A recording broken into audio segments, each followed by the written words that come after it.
إن الحمد لله نحمده ونستعينه ونستغفره ونعوذ بالله من شرور أنفسنا ومن سيئات أعمالنا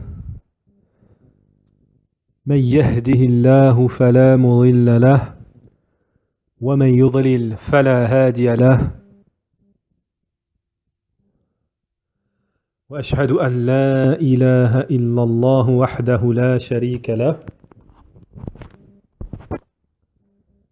وأشهد أن محمدا عبده ورسوله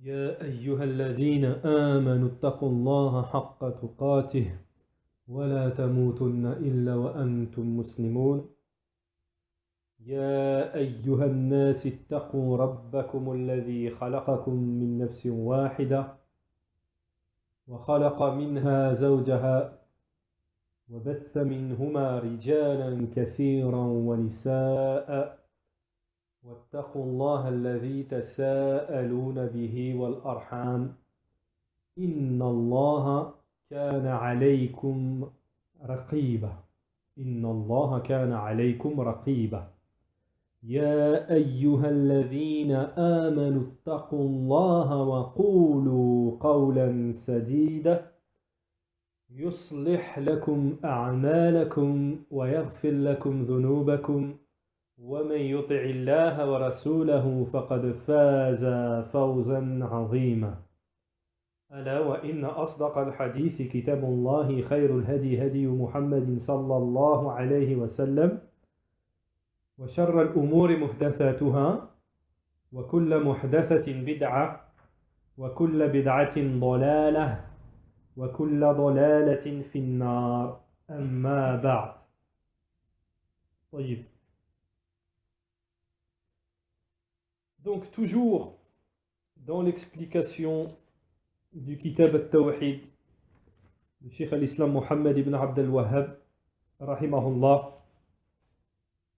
et avec l'explication de Cheikh al-Fawzan hafidhahullah i'anat al-Mustafid. Donc nous en sommes au deuxième chapitre Bab Fadl al-Tawhid wa ma yukaffir min al-dhunub. Les mérites de l'unicité du Tawhid, les mérites de l'unicité du Tawhid et ce qu'il expie comme péché. Du mérite du Tawhid et des péchés qu'il permet d'expier, si vous préférez, si vous voulez. طيب.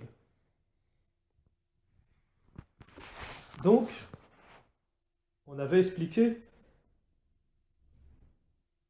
dans le dernier cours que l'injustice se divisait en trois genres.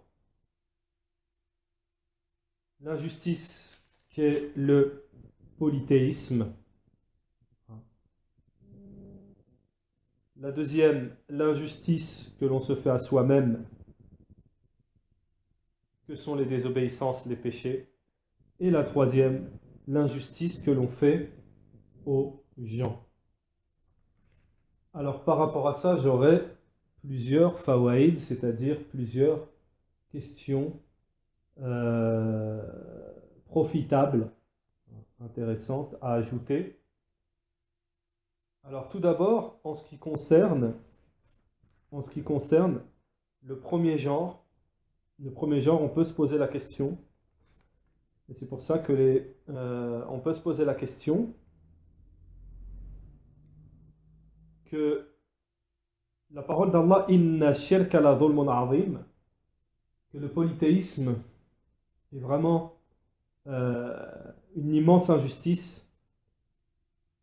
Les savants, Cheikh Abd al-Razaq al-Badr, dans son explication des 40 hadiths Nawawi, Arba'in al-Nawawi, Cheikh Abd al-Razaq al-Badr nous explique que en réalité, l'être humain ne peut pas nuire à Allah subhanahu wa ta'ala. l'être humain ne peut pas nuire à Allah subhanahu wa ta'ala. Il y a plusieurs versets qui parlent de ça, qui expliquent que Allah subhanahu wa ta'ala, que les êtres humains croient ou ne croient pas, qu'ils fassent de la mécréance ou qu'ils soient croyants, cela ne diminue rien à sa royauté. Cela, hein, la yanqusu shay'an min mulki. Cela ne diminue rien de sa royauté. Tu fais du polythéisme ou pas, ça ne touche pas Allah subhanahu wa ta'ala. Mais lorsque Cheikh Abd al-Razak al-Badr nous explique que lorsque l'on mentionne quelque chose comme ça en parlant d'Allah subhanahu wa ta'ala, c'est pour montrer le contraire, c'est-à-dire c'est pour montrer la perfection, l'immensité d'Allah subhanahu wa ta'ala. Donc il ne faut pas penser que l'injustice envers Allah, c'est-à-dire qu'on fait directement de l'injustice, qu'on touche Allah, on ne peut pas toucher Allah subhanahu wa ta'ala. Et celui qui veut tafsir, qui veut le détail sur ça, qu'il revienne à l'explication de Cheikh Abd al-Razak al-Badr dans Arba'in Nawawi, et le Cheikh explique cela. Voyez. Ensuite, une autre faïda que je voulais apporter, c'est la parole de Cheikh al-Uthaymin, rahimahullah, dans son explication de Riyad al-Salihin, les jardins vertueux. Riyad al-Salihin, jardin des vertueux. Dans Riyad al-Salihin, dans son explication, Cheikh al-Uthaymin explique justement, comme Cheikh al-Fawzan ici, que l'injustice se divise en 3 catégories et de 3 genres, etc. Et Cheikh al-Uthaymin, il insiste sur la 3e catégorie qui est le fait de faire de l'injustice aux autres en disant que celle-ci est grave et qu'il vaut mieux régler, d'ailleurs Cheikh al-Fawzan nous le dit ici aussi, qu'il vaut mieux régler les comptes ici. Car celle-là, Allah ne la pardonne que si les 2 protagonistes, plutôt celui qui a subi l'injustice, pardonne. Voyez ? Donc voilà.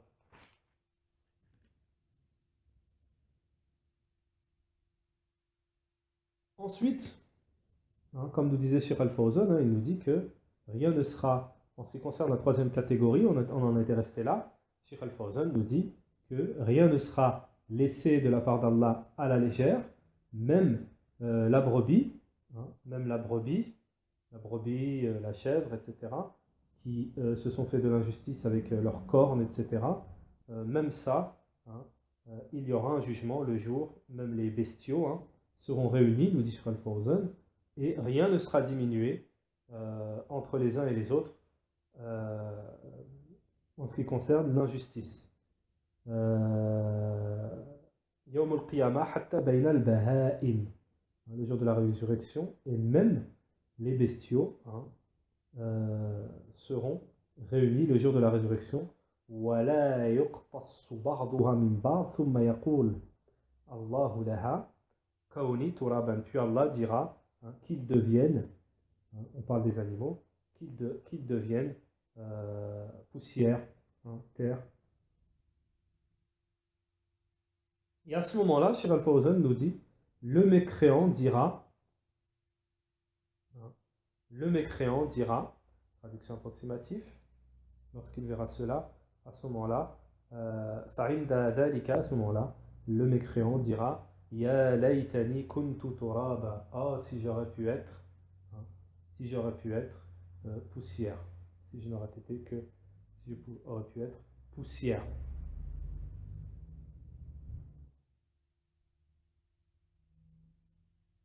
Oui. Et cela est mentionné dans Surat al-An'am, verset 6, Surat 6, verset 38. Surat 6, c'est-à-dire le verset qu'on va citer maintenant. Surat al-An'am, verset 38. Al-Fawzan, il nous cite ce verset. Alors, traduction en français. Nulle bête marchant sur terre, nul oiseau volant de ses ailes, qui ne soit comme vous en communauté, nous n'avons rien omis d'écrire dans le livre. Puis c'est vers le Seigneur qu'ils seront ramenés. وَمَا مِن دَابَّةٍ فِي الْأَرْضِ وَلَا طَائِرٍ يَطِيرُ بِجَنَاحِهِ إِلَّا أُمَمٌ أَمْثَالُكُمْ ما فرطنا في الكتاب من شيء ثم إلى ربهم يحشرون. طيب. Ça c'est le dalil. وكذلك بنو آدم. Également, le cheikh nous dit les enfants d'Adam. Ils seront jugés les uns les autres entre eux, les uns les autres, le jour de la résurrection. Et rien ne sera diminué de l'injustice des injustes.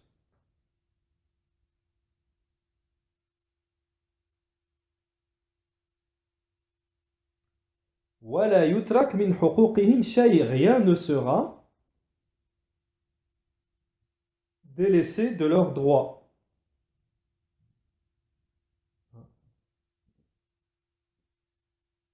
Sauf, le cheikh nous dit, illa, sauf s'ils ont été pardonnés, excusés.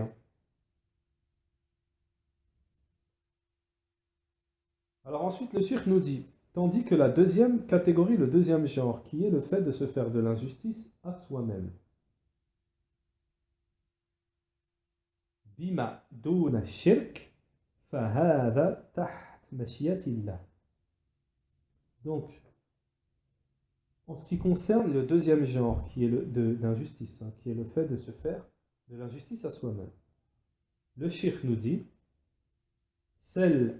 l'injustice qui est en dehors du polythéisme est sous la volonté d'Allah subhanahu wa ta'ala. S'il veut, il pardonne. S'il veut, il châtie. Comme l'ont mentionné les savants. Comme l'ont mentionné les savants.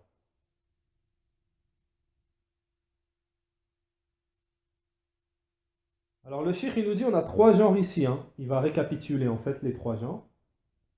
Alors le cheikh il nous dit les trois genres ici. Un, qu'Allah ne pardonne pas. Entre parenthèses, c'est le polythéisme.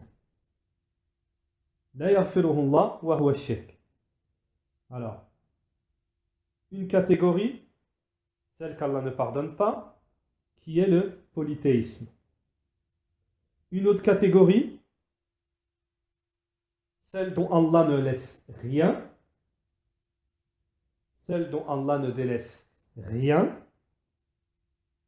La yatrukullahu minhu shay'an. C'est l'injustice envers les serviteurs, envers les autres, envers les serviteurs.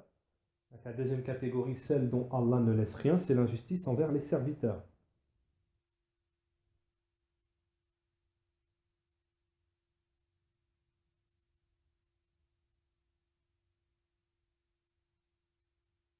Voyez. Et la troisième, c'est pour ça que je vous ai dit, Cheikh Al-Fawzan, il met le point qu'il faut faire attention.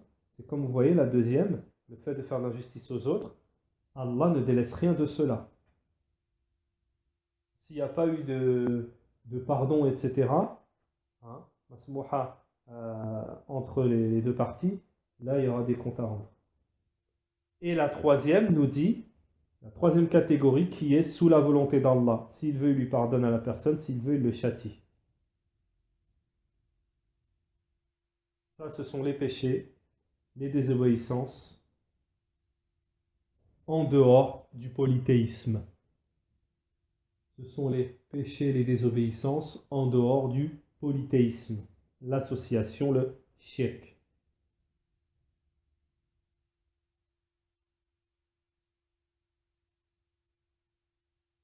Donc ensuite, le cheikh nous dit, à la suite, et c'est cela le sens de la parole d'Allah, وَلَمْ يَلْبِسُوا إِيمَانَهُمْ بِظُلْمٍ. Et qui n'ont point troublé, leur foi par quelque iniquité, c'est-à-dire injustice, c'est-à-dire polythéisme. C'est ça que ça veut dire, c'est ce qu'on a expliqué précédemment. يعني بالشرك, c'est-à-dire le polythéisme. هذا هو الذي فسرها به رسول الله صلى الله عليه وسلم. C'est comme cela, c'est cela que nous a expliqué le messager d'Allah, Ali salatu wassalam. À propos de ce verset, c'est ce que nous a expliqué le messager d'Allah, Ali salatu wassalam, que cela fait allusion au polythéisme. فإنما لما نزلت هذه الآية شقت على الصحابة. Donc le cheikh nous dit, lorsque ce verset est descendu, elle posa un souci, un problème, une difficulté aux compagnons. Les compagnons ont dit, Ya Rasul Allah, ô messager d'Allah, qui parmi nous ne se fait pas d'injustice à lui-même. Eux, ils ont compris ce verset par injustice, c'est-à-dire les péchés, l'injustice à soi-même. قال رسول الله صلى الله عليه وسلم, le messager d'Allah عليه الصلاة والسلام de répondre, إنه ليس بالذي تعنون. Certes, ce n'est pas ce que vous pensez, ce n'est pas le sens que vous avez compris. Innahu shirk, c'est certes le polythéisme dans ce verset. Ça parle le sens de ce verset, c'est du dhulm, c'est le polythéisme. Alam tasma'u ila qawli al-'abdi salih. N'entendez-vous pas à propos du serviteur vertueux, pieux, Ya bunayya la tushrik billah inna ash-shirka la dhulmun 'azim.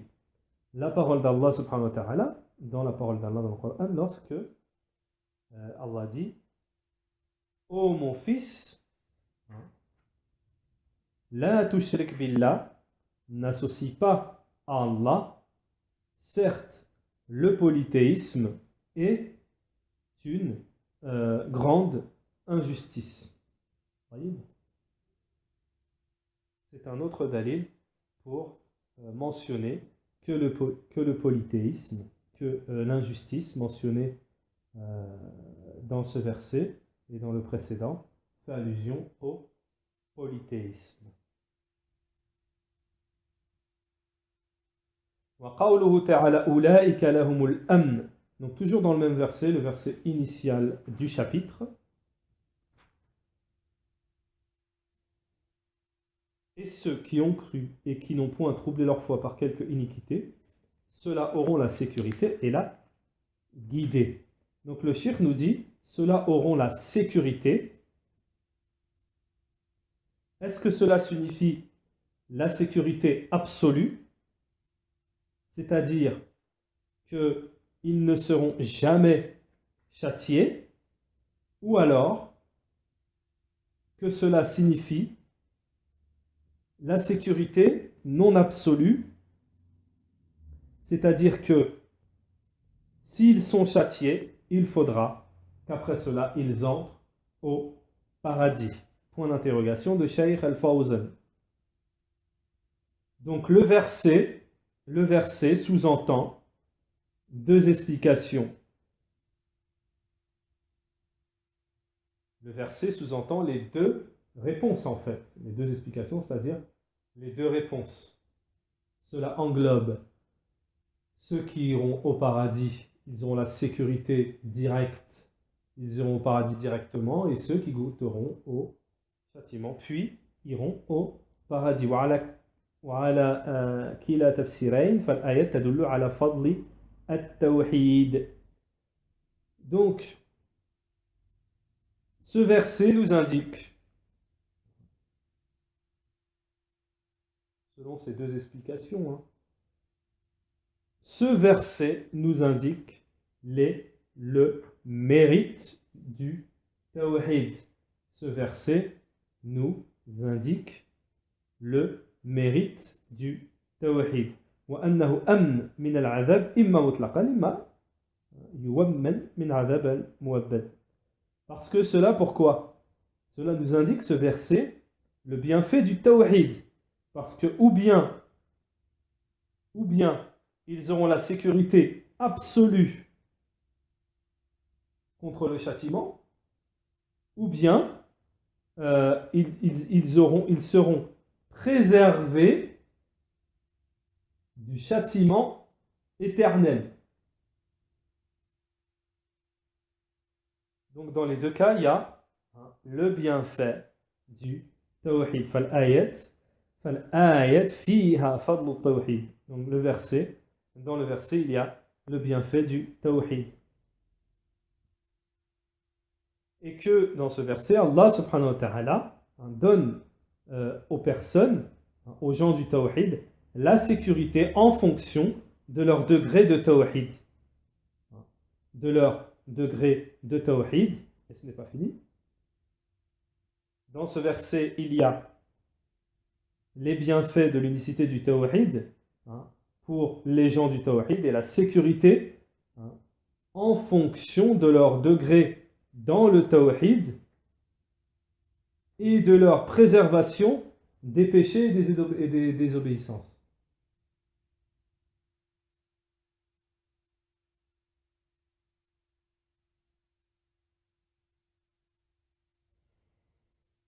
Alors, ensuite, Cheikh Al-Fawzan, ce n'est pas terminé, nous dit, ce verset indique, la compréhension de ce verset nous indique que celui qui aura associé à Allah,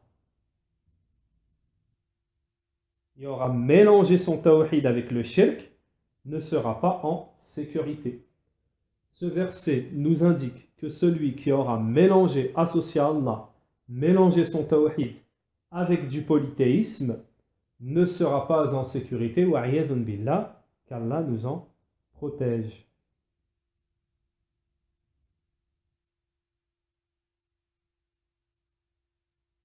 Donc le cheikh nous dit, il y a ici le danger du polythéisme. Il y a dans cela, donc là on est prévenu du danger du polythéisme. وأن من عبد الله فهذا في خطر الشرك وأن من عبد الله ولكنه يدعو مع الله غيره. Donc,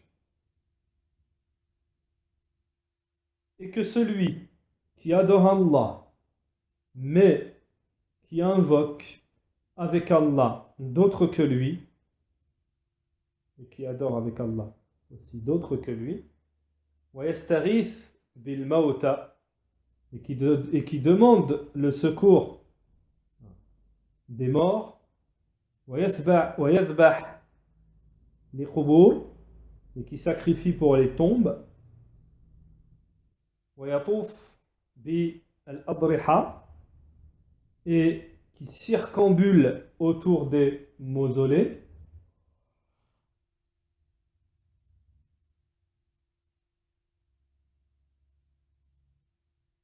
مستعينا بها, en leur demandant de l'aide, فهذا خلط إيمانه بالشرك, celui-là aura mélangé sa foi avec du polythéisme. وليس له أمن أبدا حتى يتوب إلى الله جل وعلا, et il n'aura jamais la sécurité jusqu'à ce qu'il se repentit ou qu'il se repente auprès d'Allah subhanahu wa ta'ala et qu'il pratique le tawhid, l'unicité. Donc comme on l'a dit précédemment, regardez ce que va nous dire Cheikh Al-Fawzan. فليس المقصود أن الإنسان يعبد الله فقط. Le sujet, ce n'est pas que la personne adore uniquement Allah subhanahu wa ta'ala. C'est-à-dire, il adore Allah, hein, mais qu'il fasse autre chose. Mais il doit également s'éloigner, et le mot est faible quand on dit s'éloigner en français, du polythéisme, يتجنب الشرك.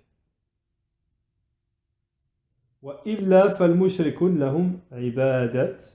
Sinon, hein, Cheikh Al-Fawzan nous dit, les associateurs ont des adorations. Donc ils faisaient le pèlerinage, ils donnaient l'aumône, ils nourrissaient les invités, donc ils étaient généreux avec les voisins. Donc ils avaient des œuvres, ils ont des œuvres basées, mais qui ne sont pas basées sur le tawhid, l'unicité.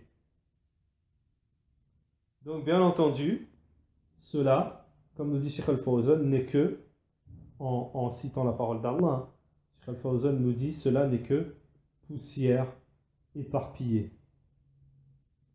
Et il va ramener le dalil. ولهم أعمال لكنها ليست مبنية على التوحيد فهي هباء منثورة لا تنفعهم شيئا يوم القيامة. Cela ne leur sera d'aucune utilité le jour de la résurrection.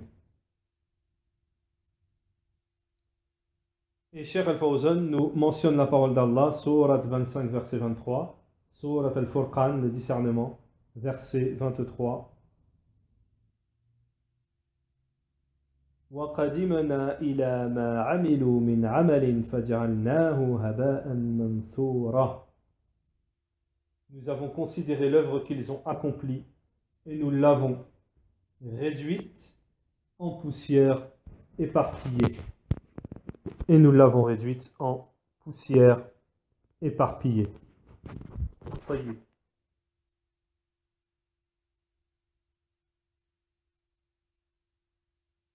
Donc, les œuvres ne sont confirmées que par le tawhid.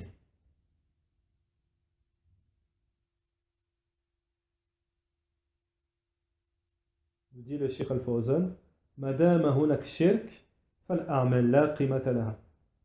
Le Cheikh nous dit, tant qu'il y a du polythéisme, les œuvres n'ont aucune valeur. Tant qu'il y a du polythéisme, les œuvres n'ont aucune valeur.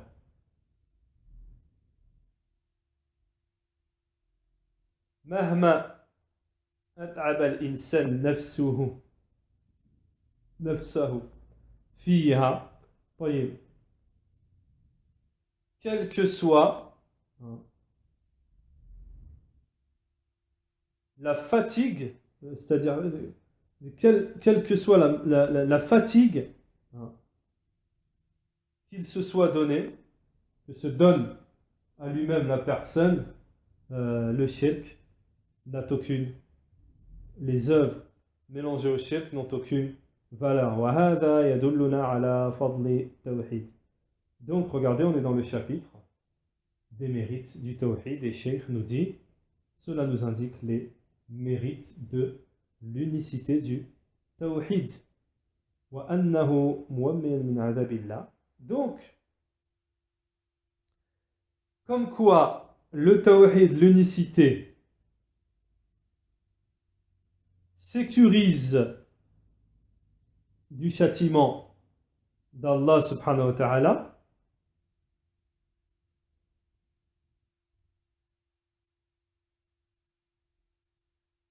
contrairement à l'associateur, donc le croyant, qui pratique le tawhid, il est en sécurité du châtiment d'Allah subhanahu wa ta'ala, contrairement à l'associateur qui n'a aucune sécurité du châtiment d'Allah subhanahu wa ta'ala. Wal amn يكن في الدنيا كالأمن من الأعداء. Donc la sécurité peut être dans la vie mondaine, euh, comme la sécurité contre les ennemis, contre la sécurité contre les ennemis. Wal-amn min al-hurub, ou la sécurité contre la guerre.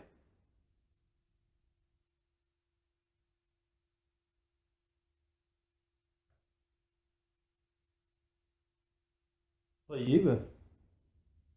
Alors, qu'en est-il? Le cheikh nous dit, alors qu'en est-il de la sécurité dans, euh, dans l'au-delà de l'enfer? De l'enfer. Étant donné que l'enfer est plus dur, hein, comme on a dit, c'est toujours traduction approximative du français à l'arabe, car l'équivalent des fois reste difficile à trouver. An-nar ashaddu min al-hurub, parce que le feu, hein, c'est plus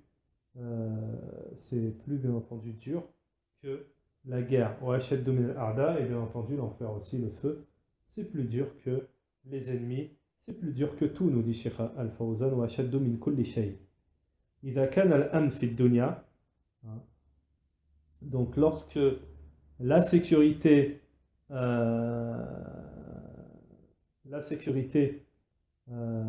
est dans la vie d'ici-bas, dans la vie mondaine, on voit tout de suite sa valeur. Cela est utile. Alors qu'en est-il de la sécurité dans l'au-delà?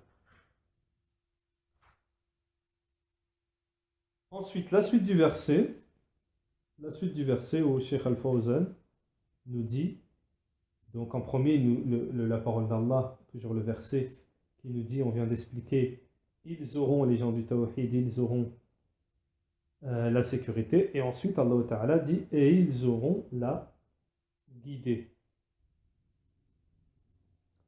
Donc Cheikh Al-Fawzan nous dit, ceci est le deuxième avantage parmi les avantages du Tawhid. Donc le premier avantage, on a dit que c'était la sécurité. Et ici, Cheikh nous dit, ceci est le deuxième avantage parmi les avantages de l'unicité.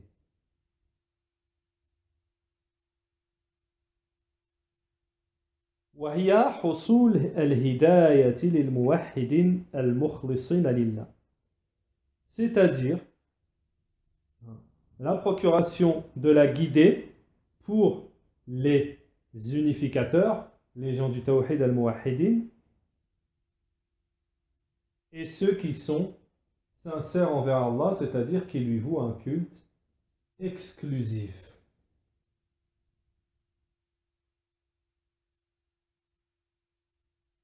C'est-à-dire que dans la vie d'ici-bas, ils seront guidés dans leurs œuvres. C'est-à-dire que dans la vie d'ici-bas, ils seront guidés dans leurs œuvres.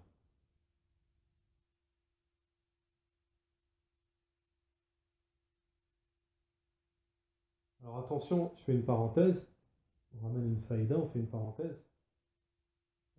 Cheikh Abd al-Razaq al-Badr, dans son explication toujours des 40 Nawawi, 40 hadiths Arba'in Nawawi, il explique que la guidée c'est très très très important, la demande de la guidée, et le prophète sallam faisait toujours des invocations pour être guidé. Pour être guidé. C'est très très très important. Donc, toujours le verset, et ils sont muhtadoun, les bien guidés, les guidés, ils auront la guidée. Ceci est le deuxième avantage des gens de l'unicité du Tawhid, nous dit Cheikh Al-Fawzan. C'est-à-dire la venue de la procuration de la guidée pour les unificateurs, al-muwahhidin, les gens du Tawhid, de l'unicité, et ceux qui vouent un culte exclusif à Allah, les sincères. C'est-à-dire que dans la dunya, ils auront la sécurité dans leurs œuvres, ils adorent Ya'budun Allah ala basira, c'est-à-dire qu'ils adorent Allah avec clairvoyance.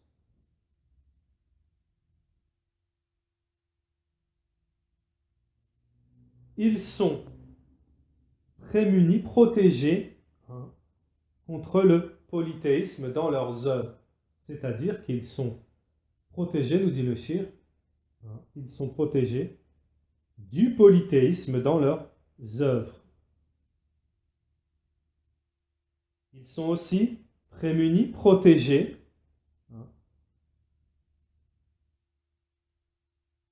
contre les innovations et les déviances.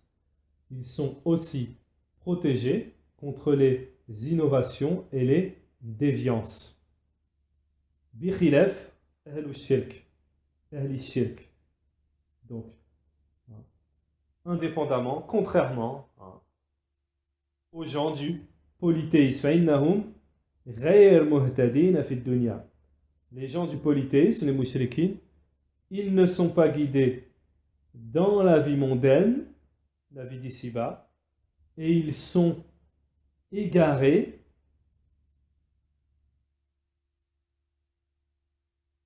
parce qu'ils adorent Allah et ils mélangent l'adoration et le polythéisme avec le polythéisme. Et ils mélangent l'adoration avec le polythéisme. Et ils adorent autre qu'Allah. Ils sont égarés et non guidés. Alors ensuite, le cheikh nous dit l'unificateur, celui qui unifie Allah, al-Muwahhid, Allah lui donne deux avantages.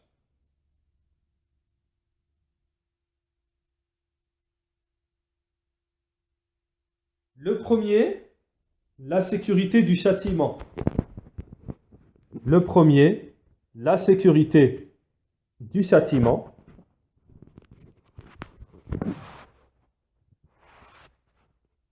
Et la deuxième, la guider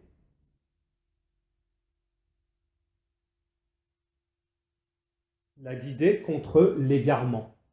La guider contre l'égarement.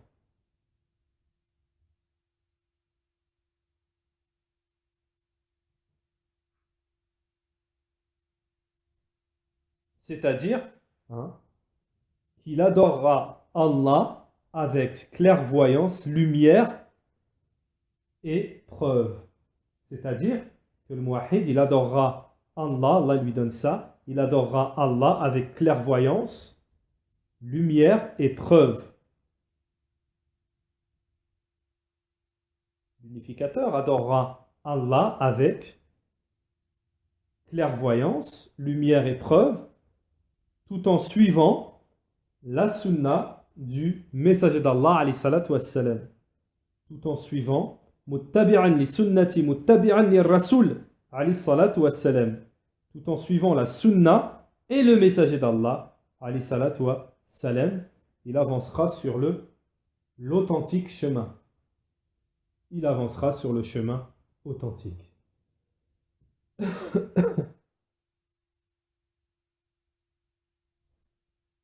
Contrairement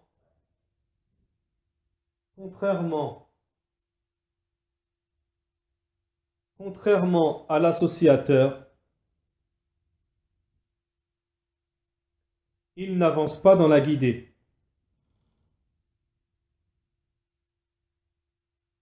Et il n'avance pas dans la religion, et il n'avance pas avec les preuves. Il se fatigue lui-même dans cette vie mondaine. Il se fatigue lui-même dans la vie, il se fatigue dans la vie d'ici-bas.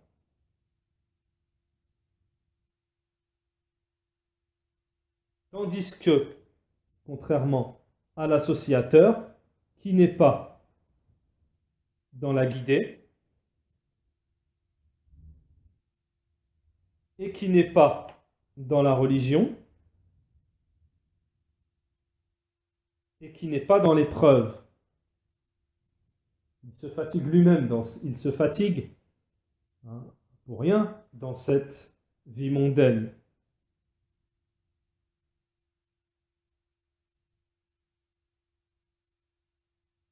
Donc, il avance vers l'enfer. Il avance vers l'enfer. Wa yamshi ila nar, et il va vers l'enfer, hein, il avance vers l'enfer. Kama qala ta'ala, comme nous le dit Allah subhanahu wa ta'ala, sourate 20, dans la sourate 20, verset 123, sourate Taha, verset 123.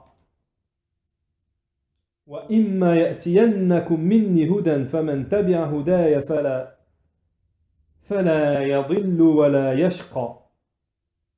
Sourate 20, verset 123. Il dit: descendez d'ici. Vous serez tous avec vos descendants ennemis les uns des autres. Puis si jamais un guide vous vient de ma part, quiconque suit mon guide ne s'égarera ni ne sera malheureux.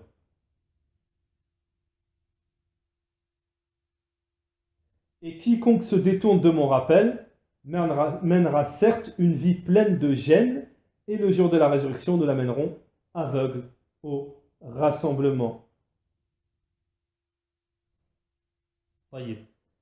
Donc, en ce qui concerne cette mas'ala, l'explication du shir s'arrête ici. On commencera la suite, Inch'Allah, dans le prochain cours, c'est-à-dire que dans le prochain cours, après le verset, l'explication du verset est terminée. Ensuite, il y a un hadith dans la parole de l'auteur. L'auteur, après le verset, mentionne un hadith. Dans le prochain cours, on expliquera ce hadith, Inch'Allah. Subhanakallahumma bihamdik, ashhadu an la ilaha illa ant, wa astaghfiruka wa atubu ilayka, wa sallallahu wa sallam ala nabiyyina Muhammad wa ala alihi wa ashabihi ajma'in.